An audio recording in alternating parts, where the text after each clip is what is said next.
Today we are celebrating Rue Randal Clifford.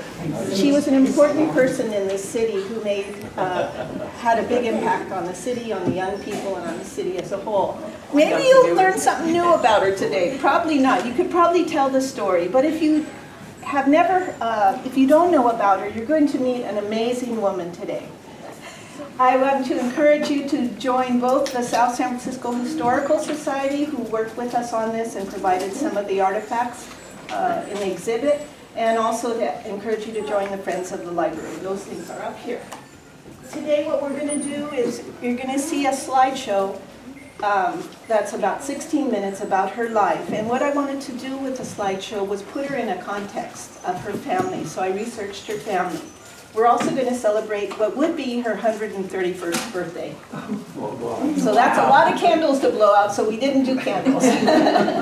But we're going to celebrate and maybe even sing her a happy birthday. There's also an exhibit in the back that I would like for you to enjoy after the slideshow. Rue Randal Clifford, A Life of Dedication. Rue Randal Clifford was one of South San Francisco's first teachers and a lifelong library supporter. She dedicated her life to the city and to the hundreds of students who came under her care. She was affectionately known as Cliffie. Rue comes from a family of adventurers and innovators. This is their story. In January of 1848, while building a sawmill on the American River, James W. Marshall notices something shiny in the water. Those nuggets are the start of the gold rush. People from all over the world rush to California.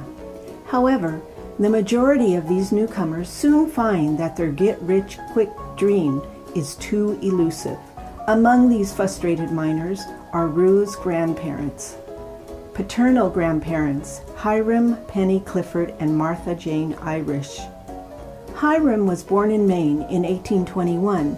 He marries Martha Irish in 1847, and the young couple moved to Massachusetts. Inspired by the gold rush, in 1856, the Cliffords head to California with their 3 sons, including 5-month-old Hersey, Rue's future father. Arriving in San Francisco, they travel up the Sacramento River and settle at Bidwell's Bar. Although it at once produced gold, Bidwell's has dried up by the time the Cliffords arrive. In 1860, Hiram is working as a carpenter to support the family. Their estate is worth $200. In 1869, the Cliffords move to San Francisco, and their circumstances begin to change. Hiram buys land near Mission Dolores and joins the thriving dairy industry. He names the company Boston Ranch. By 1870, the Clifford estate is worth $13,000. They have found that elusive gold, and it is called milk.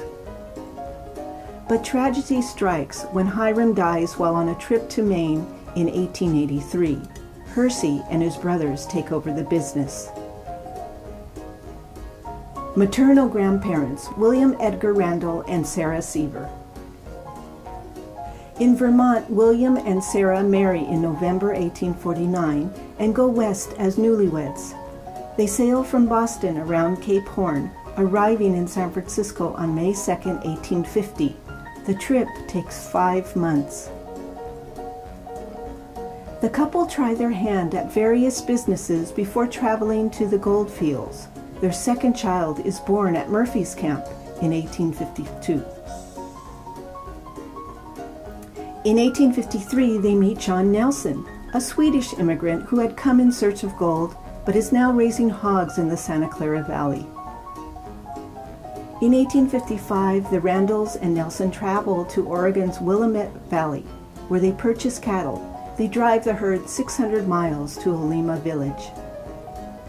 They buy 14,000 acres. Mary Lorraine, their last child and Rue's future mother, is born on the ranch in 1859. Tragedy strikes when a neighbor murders William over a land dispute on June 7, 1860. Suddenly, Sarah is a widow with 5 young children and little knowledge of dairy farming. Then another obstacle is thrown in her path. The Shafters of Point Reyes file a lawsuit for her land, claiming they are the rightful owners because an earlier map was carelessly drawn. But Sarah Randal is not one to give up. With the help of her siblings and neighbors, she keeps her land. By 1870, her dairy business has tripled in value, and she is a rarity for her time, a successful businesswoman. Parents: Hersey, Clifford, and Mary Randal. In 1879, Mary begins her teaching career at the Garcia School in Olima. 7 years later, she marries Hersey Clifford and moves to San Francisco. By 1890, they have 3 daughters, Rue, Jessie, and Elna. After 14 years at the helm, Hersey turns Boston Ranch over to his brother-in-law, and he becomes an inventor. In 1900, he invents a vote register and recorder machine, a photographic film holder in 1901, and an elevator safety lock in 1906. Other inventions and patents follow. Rue Randal Clifford. Cliffie. Rue was born in San Francisco on January 16, 1887. The sisters attend girls' high school. They become known for their beautiful soprano voices. After high school, Rue enters UC Berkeley and joins the La Solana Club sorority. In 1909, La Solana becomes a chapter of Alpha Chi Omega, a national sorority. Rue is among its charter members. She remains active in the chapter all of her life. In 1909, Rue graduates with a Bachelor's of Letters in English. She is noted as an accomplished pianist and singer and gives her first solo recital in 1911. The recital would be the first given by Miss Clifford, who has a soprano voice much admired by musical critics, the San Francisco Call. Rue becomes a school teacher in the South San Francisco School District around 1912. Her salary is $1,000 a year. She gets involved in the city bond drive for a new school. South San Francisco High School opens in 1916. In addition to English and music, she also teaches botany, ancient history, public speaking, and drama. She becomes a counselor and dean of girls.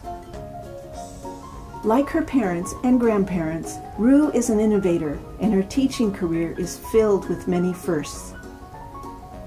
She becomes the director of the Glee Club and composes the school song. Believing that sports improve academic performance, Rue forms the school's first track team, coaching both boys and girls. She pioneers the girls' sports program, offering hockey, volleyball, soccer, and basketball. Because she never misses a local football game and often joins in the huddle to offer advice, she becomes an honorary football coach. In 1934, she starts presenting the outstanding player with the Clifford Cady Award, a 10-cent paper cup hat. She creates the journalism program, which produces the school newspaper and the Irish yearbook. And while juggling all of her school duties, Rue takes on a new project, establishing the city's first public library. In the late 1800s, industrialist Andrew Carnegie creates a fund to build public libraries around the world. To get a grant, towns must show a demonstrated need, provide a site, and use public funding to maintain the library. South San Francisco decides to show demonstrated need by having everyone in town sign a petition. Rue rides around town on horseback gathering signatures. Her journey becomes known as Rue's most famous ride. As a result, the Grand Avenue Public Library is built in 1916.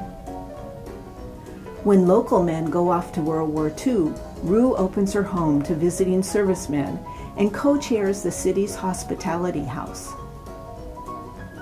Rue writes to the servicemen who visit and to their parents to let them know how their sons are doing.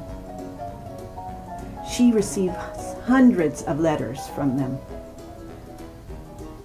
60 years later, one of those servicemen remembers Cliffie.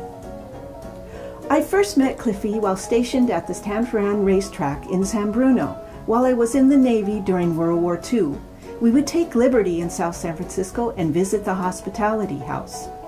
I liked doing yard work, and she was having trouble finding someone to take care of her yard. After the job was complete, she would feed me a meal and usually had invited a young lady to dine with us.